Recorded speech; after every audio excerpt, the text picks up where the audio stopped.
चलो, तो अब तक हम लोगों ने चतुर्भुज के बारे में पढ़ लिया।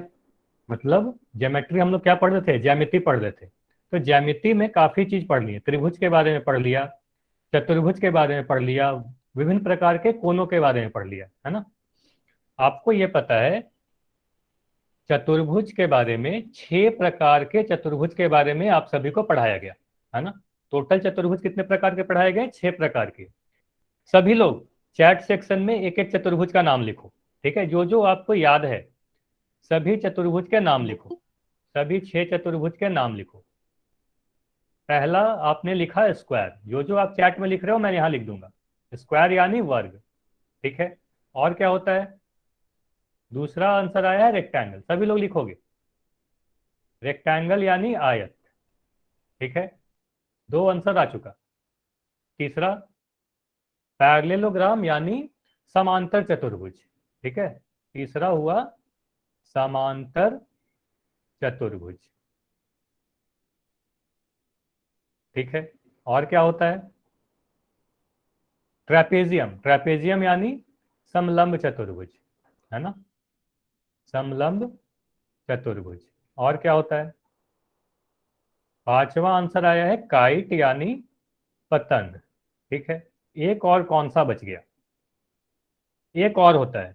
एक आंसर अब तक नहीं आया, याद करो कि कौन सा छूट गया। सभी नाम को देखो और ध्यान से देखो कौन सा चतुर्भुज छूट गया। तो एक चतुर्भुज जो लास्ट क्लास में ही पढ़ाई जा रही थी, सम चतुर्भुज, है ना। एक चीज सम चतुर्भुज पढ़ाया गया था, यानी रोम्बस, है ना। ये 6 चतुर्भुज पढ़ाए गए थे आप सभी को। ये 6 चतुर्भुज के गुण भी पढ़ाए गए। लास्ट क्लास की बात की जाए तो लास्ट क्लास में ये 2 चीज पढ़ाया गया था, सम चतुर्भुज यानी रोम्बस के गुण, वर्ग और यानी स्क्वायर के गुण। अच्छा, एक चीज ध्यान देना, समचतुर्भुज या वर्ग, इन दोनों ही में क्या समानता है? इन दोनों ही में आप बोलोगे इन दोनों के भुजा बराबर होती है। इन दोनों ही के चारों भुजा क्या होती है? बराबर होती है। अंतर क्या है? तो समचतुर्भुज में सभी कोण 90 डिग्री के नहीं होते हैं और वर्ग में सभी कोण 90 डिग्री के होते हैं। मतलब अगर मैं कोई ऐसा आकृति बना दूं, 4 भुजा से घिरी हुई बंद आकृति जिसके चारों भुजा बराबर है, मैं कह रहा हूं कि ये चारों भुजा क्या है? बराबर है, तो इसे हम क्या कहेंगे? समचतुर्भुज कहेंगे। लेकिन अगर मैं ऐसा ही समचतुर्भुज ही बनाऊं लेकिन सभी कोण को 90 डिग्री कर दूं, ठीक है, यहां ध्यान दीजिएगा। इसमें भी मैं क्या कर रहा हूं कि इस चतुर्भुज के चारों भुजा तो बराबर है, साथ ही साथ सभी कोण 90 डिग्री के हैं। तो अगर ऐसा है तो इस वाले चतुर्भुज को आप क्या कहोगे? वर्ग कहोगे, है ना। ये पढ़ाया गया था लास्ट क्लास में, हाँ या ना? ये चैट में लिखकर बताओ, इतना पढ़ाया गया था लास्ट क्लास में। लास्ट क्लास में यही 2 टॉपिक पढ़ाई गई थी। चलिए, तो अगर आपको याद है तो क्या करते हैं, क्वेश्चन करेंगे। ठीक है, इससे पता चलेगा आपको कितनी बातें याद है। तो आपके सामने क्वेश्चन है और आप सभी को पता है कि कोई भी चैट में आंसर नहीं करेगा, सभी लोग पोल में आंसर करेंगे, कोई भी माइक भी नहीं ऑन करेगा। तो अभी आपको एक क्वेश्चन दिख रहा है, तो आपको जाना है पोल सेक्शन में और पोल सेक्शन में जाकर इसका आंसर करना है। अभी आपको पोल में कोई क्वेश्चन नहीं दिख रहा होगा, 1 मिनट रुक जाओ आप।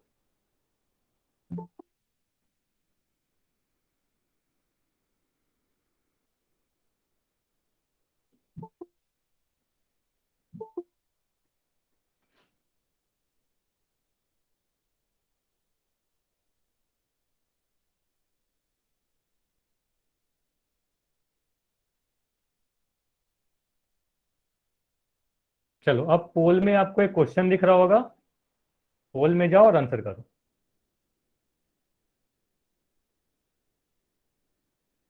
चैट को मैं अभी बंद कर रहा हूँ।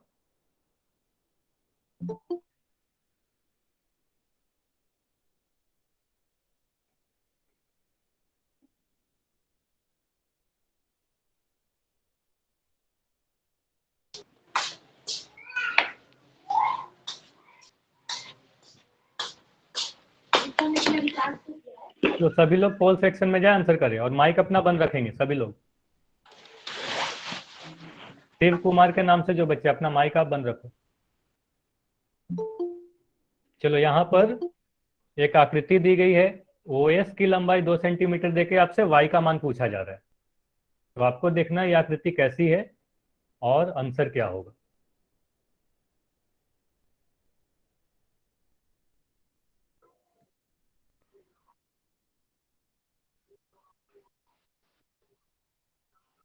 अभी भी काफी कम लोगों के आंसर आए हैं, जल्दी से जाओ पूल सेक्शन में आंसर करो।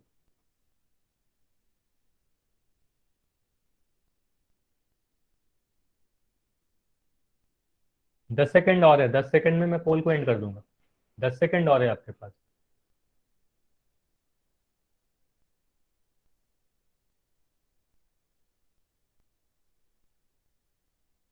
चलो 5 सेकंड और, आखिरी 5 सेकंड है। 5 सेकंड में पोल को एंड करके इस क्वेश्चन को डिस्कस करेंगे। चलिए अब देखते हैं इसका आंसर क्या है।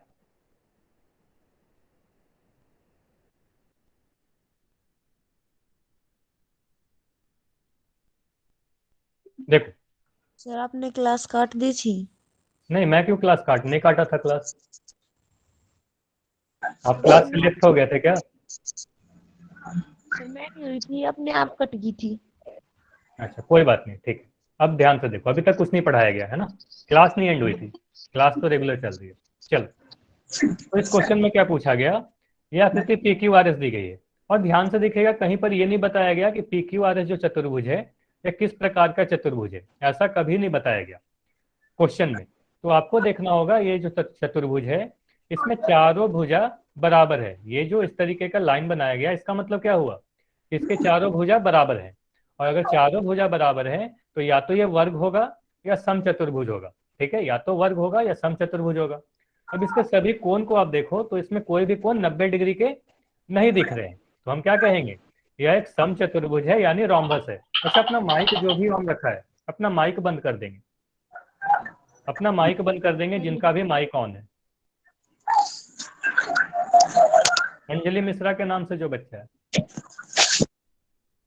सर चैट ऑन कर दो।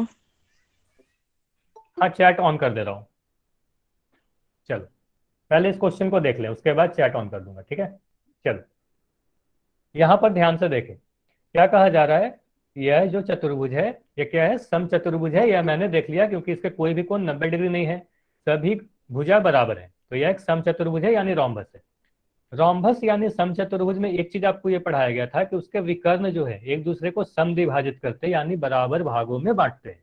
ठीक है, यानी ओएस आपको ये पता होगा कि ये जो दोनों विकर्ण है ये दोनों विकर्ण एक दूसरे को समद्विभाजित करते हैं, यानी ओएस और ओक्यू की लंबाई जो होगी वो बराबर होगी, है ना। ओएस और ओक्यू की लंबाई बराबर होगी, तो अगर ओएस की लंबाई 2 सेंटीमीटर है तो OQ की लंबाई भी 2 सेंटीमीटर ही होगी, तो OS और OQ बराबर होगा। और OQ को ही Y कहा जा रहा है, तो हम क्या कहेंगे, Y का मान इस क्वेश्चन में 2 सेंटीमीटर होगा, है ना। तो इसका आंसर क्या होगा, ऑप्शन नंबर ए होगा। अच्छा मैं चैट को ऑन कर दे रहा हूँ, चैट अब ओपन है, तो अब बता सकते हो समझ में आया या नहीं आया, यह क्वेश्चन समझ में आया या नहीं आया। ठीक है, ये तो काफी आसान सा था। चलो ठीक है, देखो अब क्या करते हैं, अब हम अपनी पहली टॉपिक, आज के क्लास के पहले टॉपिक क्या है, सर्कल। आज से हम लोग एक नया चीज पढ़ने वाले हैं, सर्कल यानी वृत्त। देखो, अच्छा वॉइस अगर आवाज नहीं आ रही है तो एक बार जल्दी से लेफ्ट कर लेंगे और लेफ्ट करके ज्वाइन हो जाएंगे। ठीक है, चलो। तो अब तक आपने त्रिभुज के बारे में पढ़ लिया, उसके पहले बहुभुज के बारे में पढ़ाया गया यानी पॉलीगन के बारे में पढ़ाई गई। चतुर्भुज के बारे में भी आप सभी ने पढ़ लिया, इन सभी के गुण भी पढ़ लिए, चतुर्भुज के प्रकार भी पढ़ लिए, सभी प्रकार के चतुर्भुज के गुण भी पढ़ लिए। तो अब अगला आकृति जो है हमारे पास वह है वृत्त यानी सर्कल। सर्कल में बेसिक बेसिक जो टर्म्स है, मतलब जो आप सभी को क्लास 9th में पता होने चाहिए, सेंटर, रेडियस, डायमीटर और कॉर्ड, यानी हिंदी में केंद्र, त्रिज्या, व्यास और जीवा। तो ये सारे चीज क्या होती है, ये सारे टर्म्स के बारे में एक एक करके हम लोग पढ़ेंगे। तो टर्म से सर पहले इसमें मेजर लाइन नहीं है। फिर से बताओ क्या बोल रहे हो। सर इसमें major line. Major line, chat में आप लिखो क्या लिखना चाह रहे हो।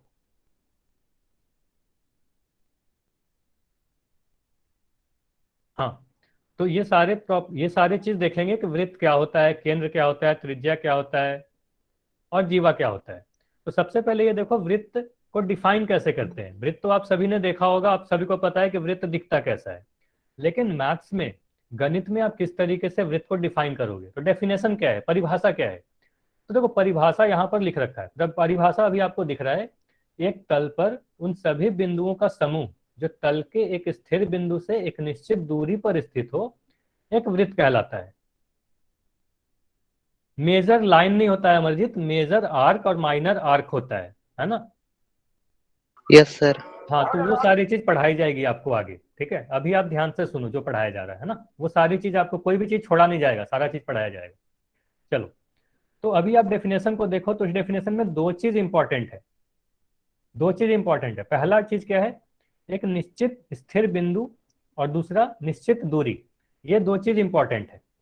अब इसके बारे में आप क्या बोलोगे, डेफिनेशन आपको काफी चीज समझ में नहीं आई होगी, तो इसे उदाहरण से आप समझो। यहाँ पर आप सभी को कुछ बिंदु दिख रही होंगी, है ना, अभी आपके स्क्रीन पर कुछ बिंदु बनते हुए दिख रही है। तो अगर मैं कोई एक बिंदु यहाँ पर बनाऊं, ये बिंदु अभी जो लाल कलर से आपको दिख रहा होगा, अगर मैं बोलूं ये बिंदु लाल कलर से जो दिख रहा है, और यहां से अगर यहां तक मैं एक लाइन बना दूं, इसकी लंबाई मैं कह रहा हूं 4 सेंटीमीटर है, ठीक है। एक बिंदु P और O, तो मैं क्या कहा, OP की लंबाई कितनी है, 4 सेंटीमीटर। ध्यान से सुनना क्या बोला जा रहा है, OP की लंबाई 4 सेंटीमीटर है। अब यहाँ पर आपको जितने भी बिंदु दिख रहे हैं, जितने भी बिंदु आपको दिख रहे हैं, मान लो एक बिंदु को मैं Q बोलता हूँ, एक बिंदु को R बोलता हूँ, ये सभी के सभी बिंदु O से बराबर दूरी पे है। मतलब अगर आप मिलाओगे तो देखोगे OQ की लंबाई भी 4 सेंटीमीटर है, OR की लंबाई भी 4 सेंटीमीटर है। यहाँ पर जितने भी बिंदु हैं सभी इस बिंदु से, बिंदु O से बराबर दूरी पर है। तो यहाँ से आप क्या कह सकते हो, यह वो बिंदु क्या है, एक स्थिर बिंदु है, ठीक है। स्थिर बिंदु का मतलब समझ गए कि वह बिंदु जो स्थिर है और जिसकी दूरी वृत्त पर के सभी बिंदु से बराबर है, उसे ही क्या कहेंगे, स्थिर बिंदु कहेंगे। और उसका क्या नाम है वो हम लोग आगे देखेंगे। इतना तक समझ में आया। तो वृत्त को आप डिफाइन कैसे करोगे, एक बिंदु O ले लिया, इससे निश्चित दूरी पर जितने भी बिंदु होंगे उन सभी को आप अगर मिला दो, अगर मैं इन सभी बिंदुओं को मिला दूं, तो आपको अभी जो आकृति बनते हुए दिख रहा है, इस आकृति को आप क्या कहोगे, इस आकृति को आप वृत्त कहोगे। ये समझ में आया या नहीं आया, इस आकृति को क्या कहेंगे, वृत्त कहेंगे, ठीक है।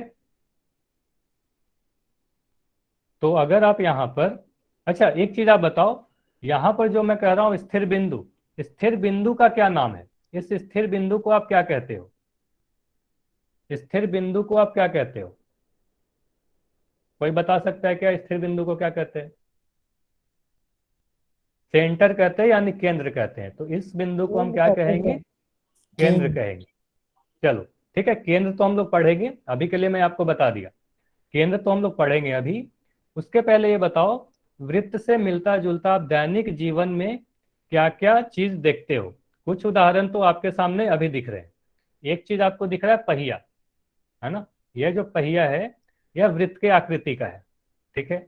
दूसरा ये जो घड़ी दिख रहा है, कोई भी आप पहिया लोगे तो पहिया हमेशा वृत्ताकार ही होगा, लेकिन घड़ी, ध्यान से देखिएगा, घड़ी हमेशा वृत्ताकार नहीं होती। लेकिन ये जो घड़ी आपको दिख रही है ये वृत्त की आकृति की है। यह जो आपको दिख रहा है पिज्जा, है ना, पिज्जा भी क्या होता है, वृत्त के आकृति की होती है ना। तो पिज्जा भी क्या होता है, वृत्त के आकृति की होती है। और उदाहरण आप सभी लोग चैट में लिख सकते हो, बैंगल्स यानी चूड़ी, अच्छा क्वाइन बोल सकते हो, मनी नहीं बोल सकते, क्वाइन बोल सकते हो, सिक्का, रोटी, ठीक है। अच्छा एक बात बताओगे, बॉल यानी गेंद वृत्त होता है या नहीं होता, हाँ या ना, गेंद वृत्त होता है या नहीं होता, नहीं। ध्यान से सुनिएगा, यहां पर आप कंफ्यूज मत होना।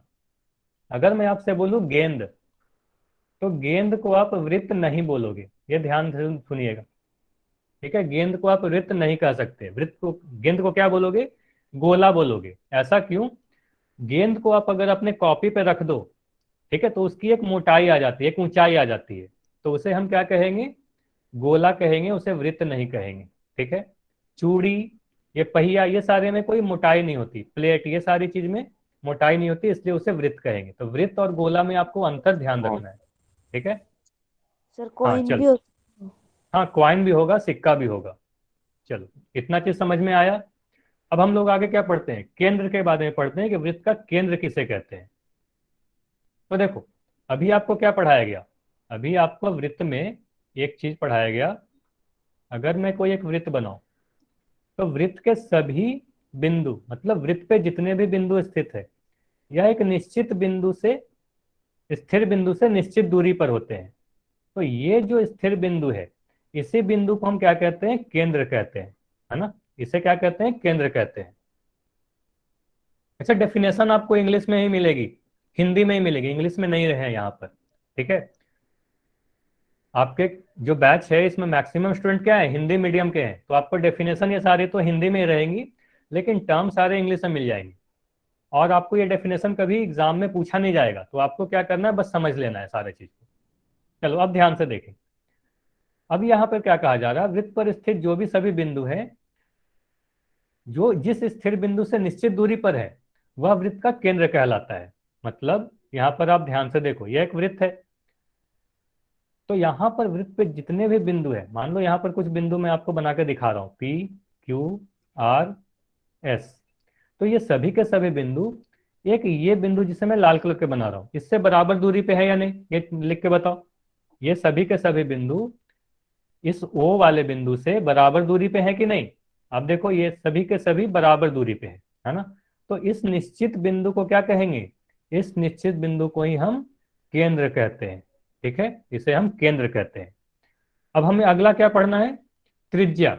त्रिज्या किसे कहते हैं, देखो, त्रिज्या के बारे में अगर बताया जाए, तो केंद्र, केंद्र आपने समझ लिया केंद्र किसे कहते हैं, और वृत्त पर स्थित कोई भी बिंदु, तो इन दोनों के बीच की जो दूरी होती है, इन दूरी को ही हम क्या कहते हैं, त्रिज्या कहते हैं। तो इसे क्या कहोगे आप, इसे आप त्रिज्या कहोगे, इस वाले दूरी को आप क्या कहोगे, त्रिज्या कहोगे, ठीक है।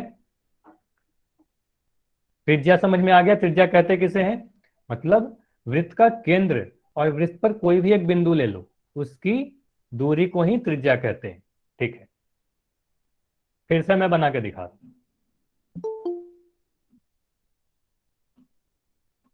एक बिंदु यहां पर ले लिया गया, बिंदु एम, अगर आप केंद्र से एम को मिला दो, तो ओ एम को आप त्रिज्या बोलोगे या नहीं बोलोगे, ओ एम को आप त्रिज्या बोलोगे या नहीं बोलोगे, ओ एम को त्रिज्या बोलोगे या नहीं बोलोगे, चैट में लिख के बताओ। हाँ, ओ एम को त्रिज्या बोलेंगे। अच्छा ये बताओ, एक वृत्त में कितनी त्रिज्या बनाई जा सकती है, एक वृत्त में कितनी त्रिज्या बनाई जा सकती है,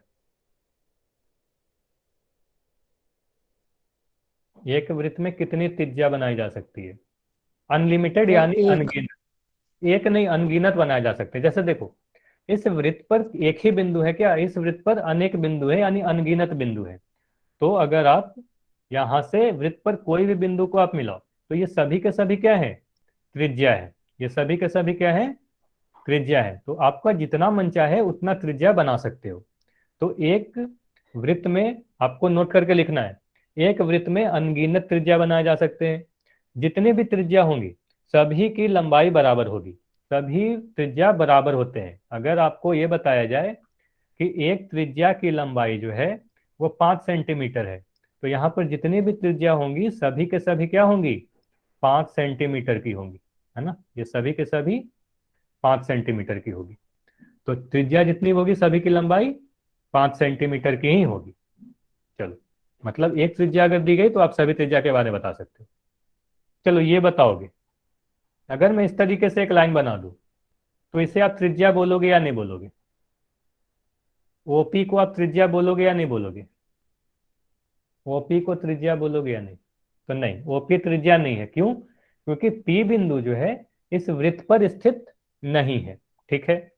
चलो आप ये बताओ, अगर मैं पी बिंदु तो ले वृत्त पर ही, मान लो कोई बिंदु यहाँ पर एस ले रहे हैं या वृत्त पर ले रहे हैं, और यहां से एक लाइन में ऐसे बना दे रहा हूं, तो यहाँ पर जो एम एस दिख रहा है, एम एस त्रिज्या है या नहीं है,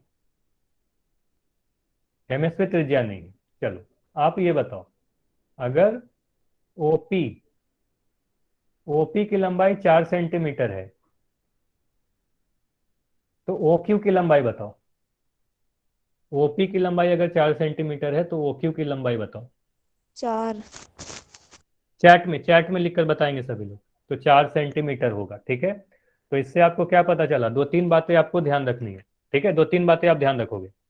सभी त्रिज्या की लंबाई बराबर होती है, एक वृत्त में अनगिनत त्रिज्या बनाई जा सकती है, इतना चीज आपको पता होना चाहिए, ठीक है। चलो अब आगे देखते हैं। एक हमें अगला टर्म जो पढ़ना है, वृत्त का जीवा यानी कॉर्ड ऑफ सर्कल।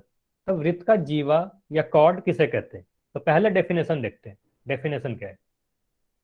डेफिनेशन में लिखा गया है, वृत्त पर स्थित किन्हीं दो बिंदुओं को मिलाने वाले रेखाखंड को वृत्त की जीवा कहते हैं। जैसे अगर मैं एक वृत्त बना लूं, ठीक है, आपको यहाँ पर आपके स्क्रीन पर एक वृत्त दिख रहा है। अब वृत्त पर ही ध्यान से सुनिएगा, वृत्त पर ही दो बिंदु लेना है, कहीं पर भी वृत्त पर कहीं पर भी दो बिंदु आपको ले लेना है, ठीक है। अब उन दो बिंदु को मिला देना है। जैसे एक बिंदु यहाँ पर P लिया गया, एक बिंदु Q लिया गया। अगर मैं इन दोनों को मिला दूं तो PQ को आप क्या बोलोगे, ये सारी चीज ध्यान रखिएगा। PQ को आप क्या बोलोगे, PQ को आप जीवा बोलोगे, ठीक है, या इंग्लिश में कॉर्ड बोलोगे। ये समझ में आया, जीवा या कॉर्ड बोलेंगे। अगर सर ये दोनों लाइन सेंटर से टच हो जाती तो? ठीक है, सेंटर से टच होगी तो क्या होगी मैं आपको बता रहा हूँ, ठीक है। पहले अभी यह देखो, तो जीवा समझ में आ गया। चलो, तो जीवा क्या होगा, वृत्त पर कोई भी दो बिंदु ले लेना है और उन दो बिंदु को आपको मिला देना है, तो उसे हम क्या कहेंगे, उस रेखाखंड को जीवा कहेंगे। चलो आप ये बताओगे इसे हम जीवा कहेंगे या नहीं कहेंगे। एक मैं ऐसे बना रहा हूं, इसका नाम दे दिया गया PQ। बताओ PQ जीवा है या नहीं है, यस या नो, चैट में लिखकर बताओगे। बिल्कुल ठीक है, तो आप सभी के आंसर है हाँ, PQ जीवा है। चलो अब मैं ब्लू कलर से एक और बना रहा हूं, आप ये बताओगे यह जीवा है या नहीं है। AB जीवा है या नहीं है। चलो तो AB जीवा नहीं है, क्यों? AB जीवा इसलिए नहीं है क्योंकि बिंदु A और बिंदु B वृत्त पर स्थित नहीं है ना, तो इसलिए हम कहेंगे AB जीवा नहीं है। चलिए अब ये बताओ, अगर मैं एक लाइन इस तरीके से बना दूं और इसका नाम दे दिया गया XY, तो यह जीवा है या नहीं है। XY को जीवा बोलोगे या नहीं बोलोगे। तो XY भी जीवा नहीं है, क्योंकि एक बिंदु तो दिख रहा है हमें वृत्त पर, X तो वृत्त पर है लेकिन Y वृत्त पर नहीं है, तो XY क्या होगा, जीवा नहीं होगा। चलिए चलो अब ध्यान से देखो, अभी किसी ने पूछा था कि अगर कोई जीवा केंद्र से होकर गुजर जाए तो क्या होगा। अच्छा ये बताओगे, अगर मैं इस तरीके से बनाऊं, यह जीवा है या नहीं है। पहले बताओ कि PQ को अब जीवा कहेंगे या नहीं कहेंगे।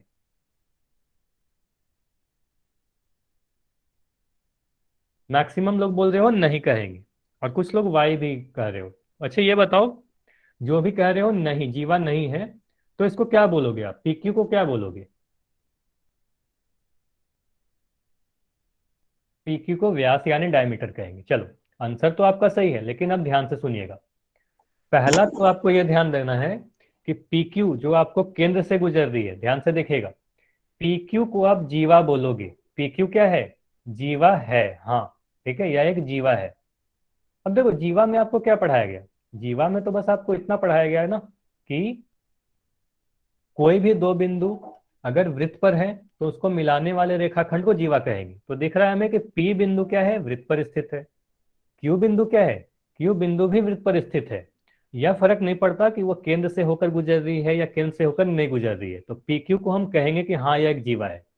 लेकिन अब ध्यान से सुनिएगा, अगर कोई ऐसे जीवा जो केंद्र से होकर गुजर जाए, हाँ, तो कोई ऐसे जीवा जो केंद्र से होकर गुजर जाए तो उसका एक स्पेशल नाम होता है, ठीक है, और उस स्पेशल नाम क्या है, व्यास। तो यहां ध्यान से सुनिएगा, व्यास जो आपको पढ़ना है, डायमीटर, डायमीटर किसे कहते हो। अब देखो डेफिनेशन, व्यास क्या है, तो वह जीवा जो वृत्त के केंद्र से होकर गुजर जाती है उसे ही वृत्त का व्यास कहते हैं। मतलब जितना भी व्यास होगा वह एक जीवा भी होगी, है ना। तो अगर मैं एक सर्कल बनाऊं, वृत्त बनाऊं, और उसमें एक ऐसा जीवा बना रहा हूं जो सेंटर से होकर गुजर जाए, यानी केंद्र से होकर गुजरे, तो उस जीवा को एक स्पेशल नाम दिया गया है, और उसे ही हम लोग डायमीटर यानी व्यास कहते हैं। ये समझ में आया या नहीं आया? ये समझ में आया या नहीं आया कि डायमीटर किसे कहते हैं? ठीक है, तो हम कह सकते हैं, ध्यान से सुनिएगा, जितने भी डायमीटर होंगे, जो भी व्यास होंगे, उसको आप एक तरह का जीवा भी कह सकते हो, लेकिन सभी जीवा डायमीटर नहीं होंगे। अब ध्यान से देखिएगा, अगर मैं कुछ जीवा बना रहा हूं, देखो ये सबसे छोटा, आपको एक छोटा सा जीवा दिख रहा होगा, है ना, ये कॉर्ड है। जैसे जैसे आप केंद्र के नजदीक जाओगे, ठीक है, जैसे जैसे आप केंद्र से के नजदीक जाओगे, तो जीवा की लंबाई बड़ी होती जाएगी, है ना। और ये जो सेंटर से होकर गुजर रहा है, जो केंद्र से होकर गुजर रहा है, इसे मैं ब्लू कलर से बना रहा हूं। तो ये जो है केंद्र से गुजर के होके जाने वाला जीवा, जिसे आप व्यास कह रहे हो, ये सबसे बड़ी जीवा होगी। इसके बाद आप फिर से अगर जीवा बनाओ, देखो, तो ये फिर से छोटा होने लगा, है ना, फिर से ये छोटा होगा। ठीक है, तो इसमें आप बताओ सबसे बड़ी जीवा कौन सी दिख रही है, कौन कलर की दिख रही है आपको, रेड, ब्लू या ग्रीन?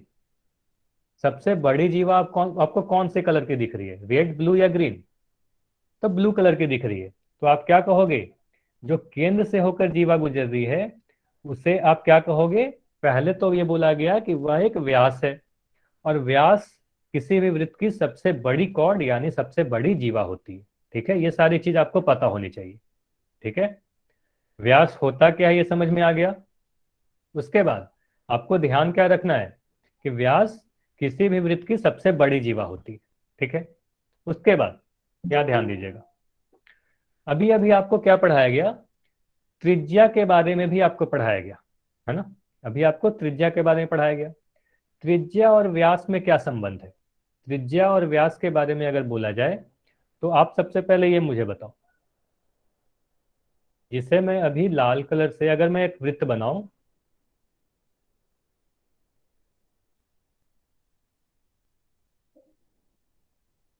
तो ओपी को आप क्या बोलोगे? ओपी को आप क्या बोलोगे, बताओ, ओपी क्या है? रेडियस। रेडियस यानी त्रिज्या है। ठीक है, ओपी त्रिज्या है। अगर मैं एक और त्रिज्या इसके विपरीत दिशा में इस तरीके से बना दूं, ठीक है, क्यू, तो ओ पी क्यू को आप क्या बोलोगे?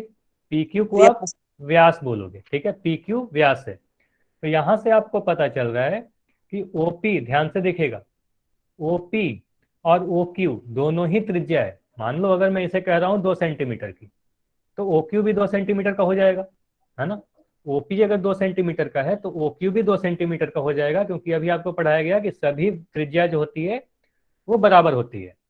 तो अगर मैं आपसे पी क्यू की लंबाई पूछूं, तो आप पी क्यू बोलोगे 2+2, यानी ओ पी और ओ क्यू को आप जोड़ दिए, तो आप क्या कहोगे? 4 सेंटीमीटर। तो यहां से आपको क्या पता चल रहा है, ओपी अगर 2 सेंटीमीटर है, तो ओ पी क्यू यानी व्यास 4 सेंटीमीटर है, उसका 2 गुना है। तो आप क्या कह सकते हो, व्यास जो होता है त्रिज्या का दुगना होता है। हाँ, 2 टाइम्स होता है, 2 से आप गुना कर दोगे, व्यास का लंबाई आ जाएगा। तो देखो यहाँ ध्यान देना है आपको, वृत्त का व्यास और त्रिज्या में क्या संबंध है। तो वृत्त का व्यास और त्रिज्या के बारे में आपको ध्यान देना है, वृत्त का व्यास जो होता है वो त्रिज्या का 2 गुना होता है। ठीक है, अगर त्रिज्या ये वाली इसे आप क्या कहोगे, ओपी को आप त्रिज्या बोल रहे हो, त्रिज्या की लंबाई 5 सेंटीमीटर दी गई है, तो इसका व्यास कितना होगा बताओ, व्यास कितना होगा? अगर ओपी त्रिज्या की लंबाई 5 सेंटीमीटर है, तो व्यास यानी पी क्यू की लंबाई कितनी होगी? पी क्यू की लंबाई 10 सेंटीमीटर होगी, है ना। तो आपको ये क्या पता चल रहा है कि वृत्त का व्यास जो होता है त्रिज्या का 2 गुना होता है। मतलब हम लिख सकते हैं, हाँ ये ध्यान दीजिएगा, त्रिज्या को आर से रिप्रेजेंट करते हैं और व्यास को डायमीटर कहते हैं, इसलिए डी से रिप्रेजेंट करते हैं। ठीक है, त्रिज्या को आर से और व्यास को डी से रिप्रेजेंट करते हैं। तो हमारे पास एक फॉर्मूला भी आता है, आप लिख सकते हो डी बराबर 2 गुना आर। मतलब अगर यह आर है और यह आर है, तो ये पूरा डायमीटर पी क्यू को आप क्या बोलोगे? पी क्यू को आप बोलोगे, ध्यान से देखना, पी क्यू को आप बोलोगे O P plus O Q, और ओपी की लंबाई भी आर है, और ओ क्यू की लंबाई भी आर है, तो आर प्लस आर कितना हो जाएगा, 2r हो जाएगा, है ना, 2r हो जाएगा। तो आपका क्या हो गया, व्यास जो होता है त्रिज्या का दोगुना होता है। चलो अच्छा ये बताओ, अगर मैं आपसे ये बोल रहा हूँ व्यास की लंबाई आपको दी जाए, व्यास की लंबाई है 20 सेंटीमीटर, तो त्रिज्या की लंबाई क्या होगी,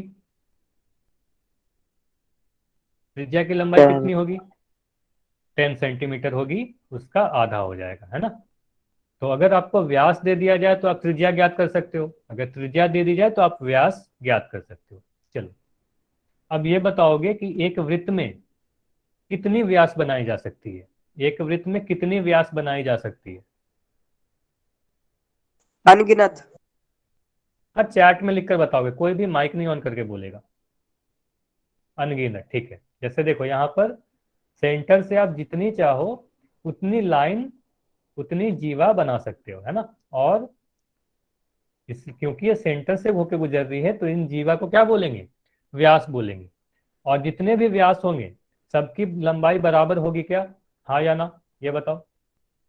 अगर मैं कह रहा हूं यह जो दिया गया वृत्त है इसका एक व्यास जो है वो 15 सेंटीमीटर का है ना, तो बाकी सभी व्यास भी 15 सेंटीमीटर के होंगे। हाँ तो किसी भी वृत्त में ध्यान से देखेगा, किसी भी वृत्त में सभी त्रिज्या बराबर होती है, किसी भी वृत्त में सभी व्यास भी बराबर होते हैं। अनगिनत त्रिज्या बनाई जा सकती है, अनगिनत व्यास बनाए जा सकते हैं। किसी वृत्त की जो सबसे बड़ी जीवा होगी उसे ही वृत्त का व्यास कहते हैं। ये सारी चीजें आपको पता होनी चाहिए। चलो चलो कुछ इंपॉर्टेंट पॉइंट्स है जो आपको ध्यान रखना है। पहला चीज क्या है, वृत्त एक खुली आकृति होगी या बंद आकृति होगी, एक बंद आकृति होगी। वृत्त हमेशा क्या होगा, एक बंद आकृति होगा। बंद आकृति और खुली आकृति आपको फर्स्ट क्लास में ही पढ़ाया गया था, याद करो। कैसे बताया गया था कि अगर कोई आकृति में आप बाहर से अंदर बिना लाइन क्रॉस किए हुए नहीं जा सकते तो उसे बंद आकृति कहेंगे। तो आप अगर अंदर से बाहर या बाहर से अंदर आओगे तो आपको एक लाइन क्रॉस करके ही जाना होगा, तो इसलिए क्या है, बंद आकृति है, कहीं से भी एक खुली हुई नहीं दिखेगी। तो वृत्त क्या होगा, एक बंद आकृति होगा। पहला चीज आपको पता चला, वृत्त क्या है, क्लोज फिगर है यानी बंद आकृति है। अच्छा वृत्त में कितनी भुजा होती है बताओ, वृत्त में भुजा की संख्या कितनी होती है, चैट में लिख के बताओ। इंफिनिटी। एक भी नहीं होती, इन्फिनिट नहीं होगा। आपको ये बोलना होगा किसी भी वृत्त में कोई भी भुजा नहीं होती, कोई भी कोण नहीं होती। बहुभुज पढ़ाते हुए ये भी पढ़ाया गया था आपको, है ना, तो ये बताया गया था आपको, अगर आपने क्लास किया होगा तो आपको याद होना चाहिए। तो किसी भी वृत्त में भुजा नहीं होती, इसलिए हम इसे बहुभुज नहीं कहते हैं, तो ये भी ध्यान दीजिएगा, ये आपको पढ़ाया गया था। तो वृत्त क्या है, एक बंद आकृति है। उसके बाद आपको क्या ध्यान देना है, वृत्त का जो व्यास होता है वृत्त की सबसे बड़ी जीवा होती है। ये आपको कई बार आपको बताया मैंने कि जो सबसे बड़ी जीवा होगी वो वृत्त का व्यास होगा। वृत्त का व्यास कहाँ से गुजरेगा, सेंटर यानी केंद्र से होकर गुजरेगा, ठीक है। तो वृत्त का व्यास जो होगा वो केंद्र से होकर गुजरेगा, है ना, हाँ या ना। तो वृत्त का जो भी व्यास होगा वो वृत्त के केंद्र यानी सेंटर से होकर ही गुजरेगा, ठीक है। अब एक चीज ध्यान दीजिएगा, वृत्त का जो व्यास होता है वृत्त को दो बराबर भागों में बांटता है, ठीक। अब ये कैसे बराबर भागों में बांटता है, इन बराबर भागों का नाम क्या है, ये सारी चीजें हम लोग आगे पढ़ेंगे, ठीक है। अभी बस आपको इतना ध्यान रखना है कि वृत्त का जो व्यास होगा वृत्त को दो बराबर भागों में बांटेगा, ठीक है। तो एक भाग हमें दिख रहा है ये ऊपर की तरफ, जिसे अभी मैं लाल कलर से बना रहा हूं, ठीक है। इस ये और ये नीचे की तरफ मैं हरे कलर से बना रहा हूं, ये दोनों ही भाग जो होंगे बराबर बराबर होंगे, है ना। तो वृत्त का व्यास जो होगा डायमीटर होगा, वृत्त को दो बराबर भागों में बांटेगी। ये सारी चीज अगर आपको समझ में आई है तो चैट में एक बार वाई लिखो, अदरवाइज कोई भी डाउट हो तो अभी आप अपना डाउट पूछ सकते हो। काफी आसान आसान चीजें अब तक पढ़ाई गई आपको। चलो अगर कोई डाउट नहीं है, सारी चीज समझ में आ गई है, तो अभी क्या करते हैं, कुछ क्वेश्चन करेंगे, ठीक है। अभी कुछ क्वेश्चन करेंगे और आप सभी को आंसर पोल सेक्शन में ही देना है, जितने लोग हो सभी को आंसर देना है।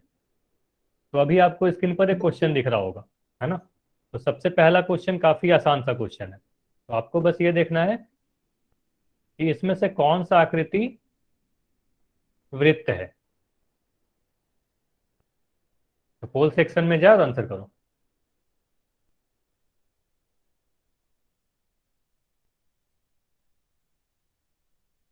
अच्छा, चैट में कोई नहीं लिखेगा, सभी लोग पोल में आंसर देंगे।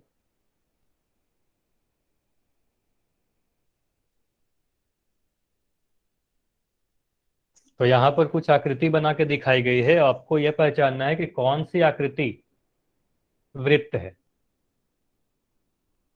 चलो, ये तो काफी आसान सा क्वेश्चन था, है ना। अभी भी काफी कम लोगों के आंसर आए, आंसर करे सभी लोग। 5 सेकेंड और है, 5 सेकेंड और है आपके पास। 5, 4, 3, बी। 2, 1। अच्छा, माइक बंद रखेंगे अपना। चलो, अब पोल को एंड करके इस क्वेश्चन को डिस्कस करते हैं। देखो, ये तो काफी आसान सा क्वेश्चन था, बस इसमें आपको वृत्त पहचानना है। तो ऑप्शन सी तो सबसे पहले हमारा आंसर नहीं होगा, है ना। ऑप्शन सी हमारा आंसर नहीं होगा। क्यों नहीं होगा? ऑप्शन सी हमारा आंसर इसलिए नहीं होगा कि यह एक खुली आकृति है ना। ऑप्शन, अच्छा चैट ओपन है, आप चैट में भी आप लिख सकते हो। चैट अब ओपन है, चैट में भी आप आंसर लिख सकते हो। ठीक है, जो भी पोल में आंसर नहीं दिए हो तो आप चैट में आंसर लिख सकते हो। तो यह तो एक खुली आकृति है, इसलिए वृत्त नहीं हो सकता। यहाँ पर ऑप्शन डी भी हमें वृत्त नहीं दिख रहा, है ना। यहाँ पर दो रेखाखंड दिख रही है ना, तो यह भी वृत्त नहीं होगा। ऑप्शन ए, इसे वृत्त कहेंगे क्या? तो नहीं, इसे भी वृत्त नहीं कहेंगे, क्योंकि देखो अगर मैं यहाँ पर एक बिंदु ओ बनाऊं बीच में, तो इसमें देखो एक ये और ये दोनों दूरी देखो अलग अलग है। अगर ये मैं कह रहा हूँ 5 सेंटीमीटर है, तो हमें दिख रही है ये 4 सेंटीमीटर होगी या उससे कम होगी। मतलब इस फिगर पे ध्यान से देखिएगा, ये जो भी आकृति है, इसके जो सभी बिंदु हैं, इस आकृति पर स्थित जो भी बिंदु होंगे वो किसी भी बिंदु से निश्चित दूरी पर नहीं है, तो दूरी अलग अलग है ना। देखो दूरी बढ़ते हुए दिख रही होगी, तो ऐसे आकृति को हम वृत्त नहीं कहेंगे। तो ऑप्शन बी हमारा बचता है, जो एक वृत्ताकार आकृति है, जो एक वृत्त है। मतलब यहाँ पर एक केंद्र होगा और इस वृत्त पर जितने भी बिंदु होंगे इस केंद्र से बराबर दूरी पे होंगी, है ना। तो हमारा आंसर क्या होगा? ऑप्शन नंबर बी सही आंसर होगा, है ना। ये समझ में आया, हाँ या ना? ये तो काफी आसान सा क्वेश्चन था, आप सभी के आंसर बिल्कुल सही थे। तो आप क्या करते हैं, फिर से अगला क्वेश्चन आपके स्क्रीन पर दिखेगा। ठीक है, फिर से आपको पोल सेक्शन में जाना है और आंसर करना है।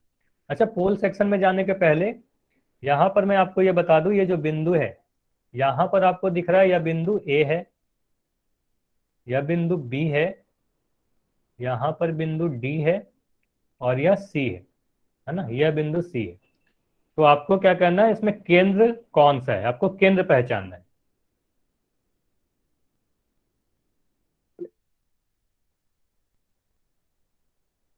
तो आपको केंद्र पहचानना है। तो सभी लोग पोल सेक्शन में जाओ और बताओ आंसर क्या होगा। तो इस आकृति में आपको केंद्र पहचानना है, और ये सारे क्वेश्चन में आपको कॉपी पेन की कोई जरूरत नहीं है, बस आपको फिगर देखना है और आपको आंसर पता चल जाएगा।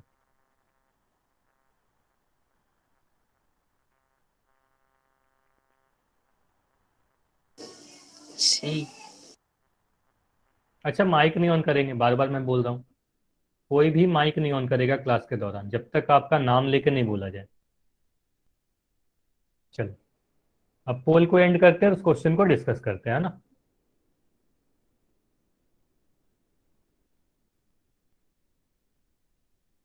अब चैट ओपन है, आप चैट में भी लिख सकते हो। तो वो बोला गया है कि इस वृत्त में दिए गए वृत्त का केंद्र कौन सा होगा। तो केंद्र के बारे में आपको क्या बताया गया? केंद्र जो होगा वृत्त के अंदर होगा, ठीक है। उसके बाद वृत्त के जितने भी बिंदु होंगे, वृत्त पर वृत्त पर स्थित जितने भी बिंदु होंगे सबसे एक बराबर दूरी पर स्थित होगा। तो हमें दिख रहा है बिंदु सी जो है वह इस वृत्त के सभी बिंदु से बराबर दूरी पर है। हम क्या कहेंगे, सी हमारा इस वृत्त का केंद्र होगा। तो हमारा वृत्त का केंद्र कौन सा है? यह बिंदु वृत्त का केंद्र है ना। और केंद्र को सी से दिखाया गया, तो हम क्या कहेंगे, वृत्त का केंद्र सी होगा। ऑप्शन सी सी होगा। ठीक है, ये समझ में आया या नहीं आया बताओ? काफी आसान सा था। अब नेक्स्ट क्वेश्चन करते हैं। चलो, ठीक है। तो फिर से आपके स्क्रीन पर एक क्वेश्चन दिख रहा है, यहां पर आपको त्रिज्या पहचानना है। तो इस क्वेश्चन में आपको यह देखना है कि ये जितने भी लाइंस है, इन सभी लाइन में त्रिज्या कौन सी है। तो इसमें आप फिगर को ध्यान से देखोगे, ध्यान से देखो और बताओ कि यहाँ पर त्रिज्या कौन सी है। अच्छा, काफी अलग अलग आंसर आ रहे हैं, तो ध्यान से देखें, किसी को गलत नहीं करना है।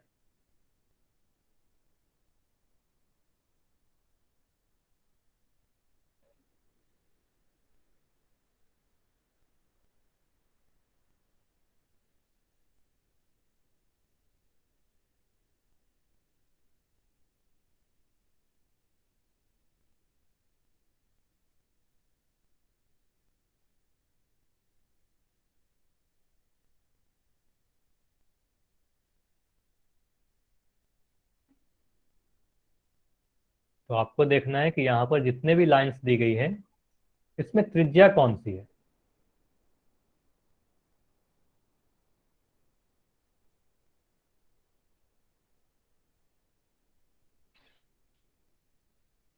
जितने लोग हो सभी लोग आंसर जरूर करें।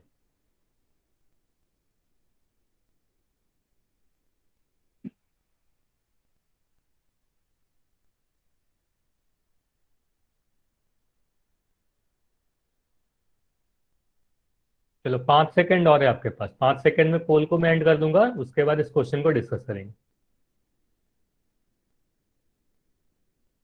चलो अब देखते हैं इसका आंसर क्या है, और अब चैट ओपन है।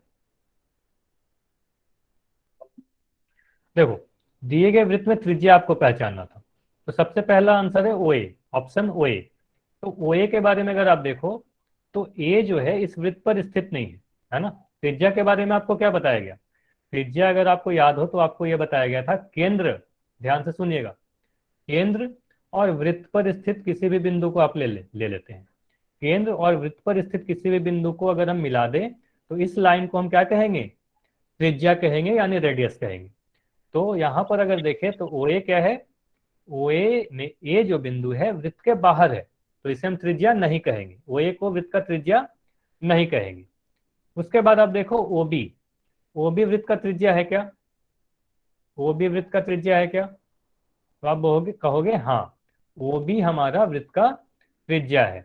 ओ बी क्या है, वृत्त का त्रिज्या है। क्यों, क्योंकि ओ क्या है, केंद्र है। बी कहाँ है, बी वृत्त पर स्थित एक पॉइंट है। बी क्या है, एक ऐसा बिंदु है, एक ऐसा पॉइंट है जो वृत्त पर स्थित है। तो केंद्र, आपको यह पढ़ाया गया, केंद्र और वृत्त पर स्थित किसी भी बिंदु को मिलाने वाले रेखा को क्या कहते हैं, त्रिज्या कहते हैं। तो वो भी क्या हो जाएगी, हम इसे ही त्रिज्या कहेंगे। तो हमारा आंसर क्या हुआ, ऑप्शन नंबर बी हमारा सही आंसर होगा। ठीक है, तो ऑप्शन बी ही सही आंसर है कि वो भी हमारा त्रिज्या होगा। अच्छा ये बताओगे ई एफ, जो आपको ऑप्शन डी दिख रहा है, ई एफ, ई एफ को आप क्या बोलोगे, ई एफ को आप क्या बोलोगे, जीवा। चैट में लिखकर बताओ, चैट में लिखकर बताओगे सभी लोग। जो भी मैं क्वेश्चन पूछता हूँ चैट में लिखना है आपको। तो इसे क्या कहेंगे, बिल्कुल आपका आंसर सही है, जीवा यानी कॉर्ड। ठीक है, इसे हम क्या कहेंगे, कॉर्ड, ई एफ को हम कॉर्ड कहेंगे। सी डी को भी आप ध्यान से देखो, तो सी डी को भी आप क्या कह सकते हो, सी डी भी एक कॉर्ड है, सी डी भी एक जीवा है। तो सी डी और ई एफ ये दोनों ही क्या है, एक जीवा है। ठीक है, चलिए, अगर ये समझ में आ गया तो फिर से एक क्वेश्चन करते हैं, है ना, एक क्वेश्चन और करते हैं। तो इस बार आपको, इस क्वेश्चन में आपको व्यास पहचानना है। तो अभी के लिए मैं चैट बंद कर रहा हूं, और आंसर आप लोग पोल सेक्शन में जाकर करोगे।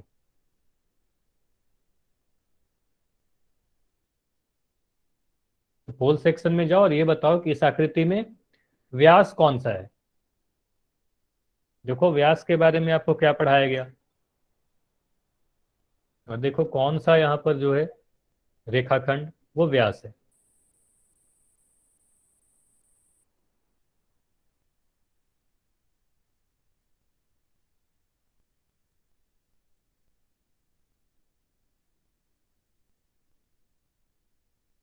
ये सारे क्वेश्चन काफी आसान है, आप काफी जल्दी जल्दी आंसर कर सकते हो।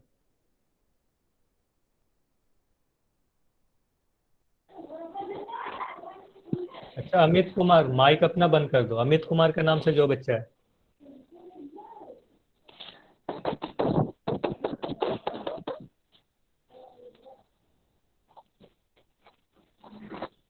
चलो 5 सेकंड और है, 5 सेकंड में मैं पोल को एंड कर दूंगा। अच्छा जो भी अपना माइक ऑन रखा है, माइक अपना बंद कर दो। चलो अब देखते हैं इसका आंसर क्या है। और अब चैट भी ओपन है, आपको कोई भी डाउट हो तो चैट में लिख सकते हो। चलो, तो यहाँ पर व्यास पहचानना है। तो व्यास के बारे में सबसे पहले याद कर लेते हैं कि व्यास के बारे में आपको पढ़ाया क्या गया। तो व्यास क्या होता है? व्यास के बारे में दो तीन चीज आपको ध्यान रखना है। अच्छा, ये जो आकृति मैं यहाँ पर बना रहा हूँ, हो सकता है कि आपको परफेक्ट वृत्त या सर्कल ना दिखे, ठीक है। तो यहाँ पर क्या कर रहे हैं, व्यास के बारे में क्या बताया गया, एक ऐसा जीवा जो वृत्त के केंद्र से होकर गुजरे, है ना। दो तीन चीज आपको ध्यान रखना है। पहला, वृत्त के केंद्र से होकर गुजरना चाहिए, सबसे बड़ी जीवा होनी चाहिए, लेकिन पहचानोगे तो आप केंद्र देख कर ही। तो आप कह रहे हो यहाँ पर जितनी भी तीन रेखाखंड दिखाई गई है, एक सी डी, दूसरा ए बी और एक ई एफ, तो इन तीनों में एक रेखाखंड आपको दिख रही होगी ए बी, जिसे मैं अभी दिखा रहा हूं ए बी। तो ये जो ए बी दिख रहा है, यह ए बी केंद्र से होकर गुजर रहा है। सिर्फ एक ही रेखाखंड ऐसा है जो केंद्र से होकर गुजर रहा है, यानी सेंटर से होकर गुजर रहा है। तो ए बी को क्या कहेंगे? ए बी को हम कहेंगे इस वृत्त का व्यास है। तो ए बी यानी ऑप्शन डी हमारा सही आंसर होगा, है ना। वृत्त का व्यास हमेशा वृत्त के केंद्र से होकर गुजरता है, ये ध्यान दीजिएगा। वृत्त का व्यास हमेशा वृत्त के केंद्र से होकर ही गुजरेगा, और यह वृत्त का सबसे बड़ा जीवा होता है, ठीक है। ये समझ में आया, हाँ या ना? ये समझ में आया या नहीं आया बताओ। क्वेश्चन नंबर 104 समझ में आया या नहीं आया? तो आपको वृत्त का व्यास भी पहचानने आ गया। चलिए, तो फिर से आपके स्क्रीन पर एक क्वेश्चन है। तो आपको यह बताना है कि इस आकृति में कौन सा जीवा है। तो अब आपको जीवा पहचानना है।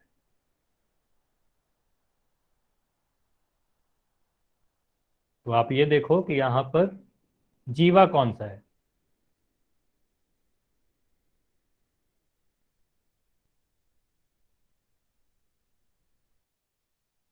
आवाज जा रही है? अगर आवाज नहीं जा रही है तो एक बार जल्दी से लेफ्ट करें और फिर से ज्वाइन हो जाए जल्दी से। तो आपको जीवा पहचानना है कि इस आकृति में जीवा कौन सी है।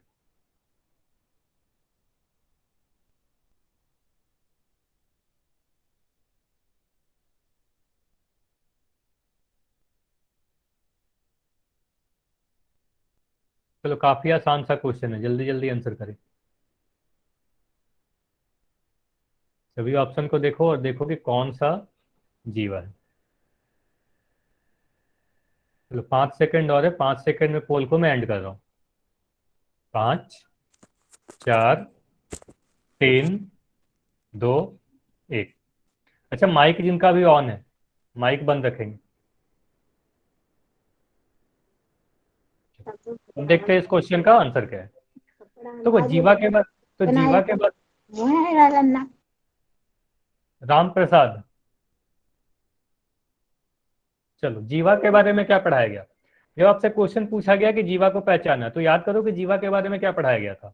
तो जीवा में यह पढ़ाया गया कि कोई भी वृत्त पर कोई भी दो बिंदु लेना है। वृत्त पर स्थित किसी भी दो बिंदु को आप मिला दोगे तो उस मिलाने वाले रेखाखंड को क्या कहेंगे? उस रेखाखंड को हम वृत्त का जीवा कहते हैं, यानी कॉर्ड कहते हैं। तो यहाँ पर आप देखो, जितने भी यहाँ पर आपको रेखाखंड दिख रहे होंगे, सिर्फ एक ही रेखाखंड ऐसा दिख रहा है ई एफ, जो वृत्त पर स्थित दो बिंदु, एक बिंदु ई वृत्त पर स्थित है और बिंदु एफ भी वृत्त पर स्थित है, और इन दोनों को मिलाने वाले रेखाखंड यानी ई एफ को क्या कहेंगे?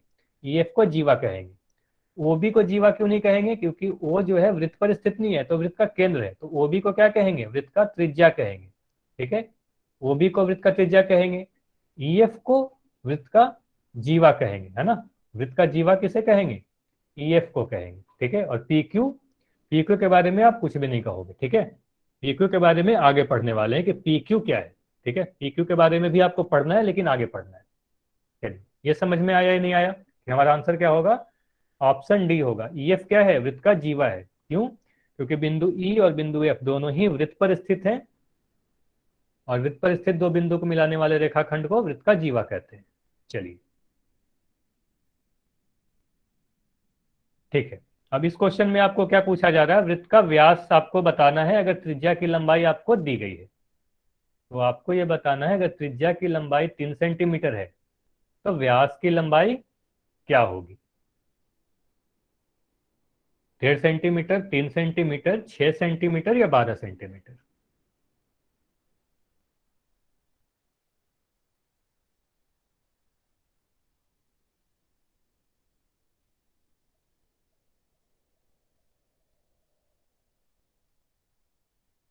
तो वृत्त का व्यास क्या होगा अगर वृत्त का त्रिज्या आपको दिया गया है।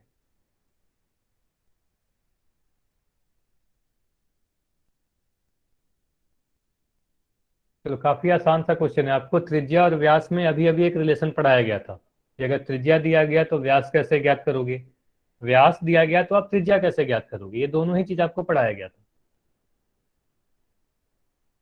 तो देखो वृत्त का व्यास और त्रिज्या में क्या संबंध होता है और उसके अकॉर्डिंग आंसर करो।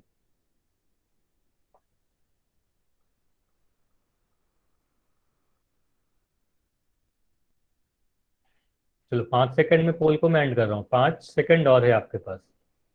ये सारे क्वेश्चन काफी आसान थे। 5, 4, 3, 2, 1। चलिए अब देखते हैं इसका आंसर क्या होगा। तो आपको यहाँ क्या दिया गया, वृत्त का जो व्यास है वो 3 सेंटीमीटर, नहीं वृत्त का त्रिज्या दिया गया, वृत्त का त्रिज्या जो है वो 3 सेंटीमीटर यानी रेडियस 3 सेंटीमीटर की दी गई है और आपको व्यास पूछा जा रहा है। तो आपको यह पढ़ाया गया था अभी कि व्यास जो होगा वो किसी भी वृत्त में त्रिज्या का 2 गुना होगा, 2 गुना त्रिज्या। ठीक है, आपको यह ध्यान रखना है ना। इस तरीके से भी आपको पढ़ाया गया डी बराबर 2 इंटू आर। आर मतलब क्या, रेडियस यानी त्रिज्या, डी मतलब डायमीटर। तो आपको कभी भी डायमीटर की लंबाई पूछी जाए यानी व्यास की लंबाई पूछी जाए और त्रिज्या की लंबाई दी गई है तो आप उसको 2 से गुना कर दोगे यानी मल्टीप्लाई कर दोगे। तो आपको क्या मिलेगा, व्यास का जो लंबाई है 2 गुना 3 यानी 6 सेंटीमीटर मिल जाएगी। तो हमारा आंसर क्या होगा, ऑप्शन नंबर सी होगा। ठीक है, समझ में आ गया। अगर मान लो व्यास दे दिया जाए, इसका तो आंसर ऑप्शन सी होगा, आप सभी को समझ में आ गया। लेकिन अगर मैं आपसे पूछ रहा हूँ, ठीक है, अगर मैं आपसे पूछ रहा हूँ कि डायमीटर जो है यानी व्यास जो है वो 15 सेंटीमीटर की है, ठीक है, तो रेडियस कितना होगा ये बताओ। अगर डायमीटर यानी व्यास 15 सेंटीमीटर की है तो रेडियस कितना होगा, रेडियस यानी त्रिज्या कितना होगा। तो त्रिज्या की लंबाई के लिए आप क्या कहोगे, डायमीटर का आधा होगा यानी 15 को आप 2 से भाग दे दोगे। ठीक है, तो यहां से आपको मिलेगा 7.5 सेंटीमीटर, है ना। तो आपको दो चीज ध्यान रखना है, अगर त्रिज्या दिया गया तो त्रिज्या को 2 से गुना कर दोगे व्यास मिल जाएगा, व्यास दे दिया गया तो व्यास को 2 से भाग दे दोगे तो त्रिज्या मिल जाएगा। ठीक है, ये सारी बात समझ में आई या नहीं आई, ये बताओ, ये सारी बात समझ में आई या नहीं आई। ठीक है, अगर ये सारा चीज समझ में आ गया तो और आगे बढ़ते हैं। ठीक है, आगे की चीज पढ़ते हैं, तब ध्यान से देखना। अब एक चीज होता है इंटीरियर एंड एक्सटीरियर यानी अभ्यंतर और बहिर्भाग। तो इंटीरियर का मतलब होता है अंदर, एक्सटीरियर का मतलब होता है बाहर, उसी को हिंदी में कहते हैं अभ्यंतर और बहिर्भाग। तो क्या होता है ये सारी चीज, देखो कोई भी तल, तल का मतलब क्या होता है, आपका कॉपी का जो भी पेज है उसे आप तल कह सकते हो, कोई भी सरफेस, आपका जो ब्लैक बोर्ड होता है स्कूल में उसे आप तल कह सकते हो। ठीक है, आपका टेबल जो है वह भी एक तल है। तो अगर कोई भी तल में, कोई भी सरफेस में आप अगर वृत्त बनाते हो, ठीक है, तो यह जो वृत्त है इस तल को 3 भाग में बांटता है। तो यही लिखा गया है, कोई भी वृत्त किसी भी तल को 3 भागों में बांटता है। पहला होता है वृत्त का अभ्यंतर, दूसरा वृत्त का बहिर्भाग और तीसरा वृत्त, ये 3 चीज होते हैं। तो अभ्यंतर किसे कहेंगे, अभ्यंतर यानी इंटीरियर। काफी आसान चीज है, ध्यान से सुनते जाइएगा बस। इंटीरियर मतलब अंदर का भाग, तो वृत्त का जो अंदर का भाग होगा पीछे इसे करो। ही हम कहते हैं वृत्त का अभ्यंतर। हाँ ध्यान से सुनो, वही चीज पढ़ाया जा रहा है कि वृत्त जो होगा किसी भी तल को 3 भाग में बांटता है और वो 3 भाग क्या क्या होते हैं, पहला होता है अभ्यंतर यानी वृत्त का अंदर वाला भाग। तो ये जो वृत्त के अंदर का पूरा भाग दिख रहा है इसे ही हम क्या कहते हैं, वृत्त का अभ्यंतर। मान लो अगर मैं कोई बिंदु P ऐसे बना दूं तो आप क्या कहोगे, ये जो बिंदु P है वृत्त के अंदर में स्थित है, तो कहेंगे बिंदु P वृत्त के अभ्यंतर में स्थित है। ये समझ में आया। ठीक है, वृत्त के अंदर वाले भाग को अभ्यंतर कहेंगे। अब जब अभ्यंतर आप समझ गए तो बहिर्भाग भी आप समझ जाओगे। वृत्त के बाहर वाले भाग को क्या कहेंगे? बहिर्भाग कहेंगे, है ना। तो अगर मैं आपसे ये बोलूं कि वृत्त के बहिर्भाग किसे कहोगे, तो वृत्त के बाहर जो भी भाग है, मतलब अंदर छोड़कर ये पूरा जो बाहर का एरिया है, इस पूरे बाहर के एरिया को क्या कहेंगे? एक्सटीरियर यानी बहिर्भाग। तो अगर मैं कोई बिंदु देखो यहां पर बना दूं Q, तो आप क्या कहोगे? बिंदु Q जो है वृत्त के बाहर में स्थित है, तो क्या कहेंगे? ये बहिर्भाग में स्थित है। ये समझ में आया? अभ्यंतर और बहिर्भाग समझ में आया या नहीं आया? बताओ कितना समझ में आया या नहीं आया? ठीक है, आ गए। ठीक है। तीसरा चीज क्या होता है? जैसे आपको बोला 3 भाग में बांटता है ना, अभ्यंतर, बहिर्भाग और वृत्त। तो देखो तीसरा भाग क्या होता है? तीसरा भाग वृत्त ही होता है। जैसे यहाँ ध्यान से देखो, अगर मैं कोई बिंदु P बनाऊं तो आप कहोगे बिंदु P वृत्त के अंदर में है, तो ये अभ्यंतर में है। बिंदु Q के बारे में क्या बोलोगे? बिंदु Q बाहर में है यानी बहिर्भाग में स्थित है। लेकिन अगर कोई मैं बिंदु S इस तरीके से बना दूं, तो बिंदु S कहाँ है? अंदर है कि बाहर है? आप बोलोगे बिंदु S जो है ना ही अंदर है ना ही बाहर है, अंदर भी नहीं है और बाहर भी नहीं है। तो हम क्या कर सकते हैं? बिंदु S वृत्त पर स्थित है कि नहीं? बिंदु S कहाँ स्थित है? वृत्त पर स्थित है। तो बिंदु P वृत्त के अभ्यंतर में है, बिंदु Q वृत्त के सर इसे क्या बहिर्भाग। कहेंगे? फिर से बताओ। सर बिंदु एस पर है तो उसे क्या कहेंगे? बिंदु S को कहेंगे कि बिंदु S जो है वृत्त पर स्थित है ना। बिंदु P अभ्यंतर में है, बिंदु की बहिर्भाग में है, और बिंदु S वृत्त पर स्थित बिंदु कहेंगे, है ना। कितना समझ में आया नहीं आया? तो ये 3 भाग आपको पता होने चाहिए। अच्छा ये बताओ, वृत्त का जो केंद्र होगा, अब इतना देख के ये मुझे बताओ, वृत्त का जो केंद्र होगा वृत्त के अभ्यंतर में होगा, बहिर्भाग में होगा या वृत्त पर होगा? ये बताओ। अभ्यंतर में होगा तो ए बोलो, बी, सी, ये ऑप्शन है आपके। अभ्यंतर में होगा, बहिर्भाग में होगा या वृत्त पर स्थित होगा? वृत्त का केंद्र के बारे में पूछा जा रहा है। ठीक है, ए यानी अंदर में होगा। तो आपको पता है कि वृत्त का केंद्र हमेशा वृत्त के अंदर वाले भाग में होगा। तो क्या कर सकते हैं? ध्यान से सुनिएगा, ये क्वेश्चन आपके एग्जाम में आता है। तो आपके एग्जाम में क्या आता है? वृत्त का केंद्र वृत्त के अभ्यंतर में होगा। चलिए, सर आया था अगर ये। ये, हाँ ये सारे क्वेश्चन आते हैं आपके एग्जाम में। चलिए, अगर ये सारी चीज समझ में आ गए तो आपको टाइम हो गया क्लास का, अब होमवर्क नोट करेंगे। Yes sir.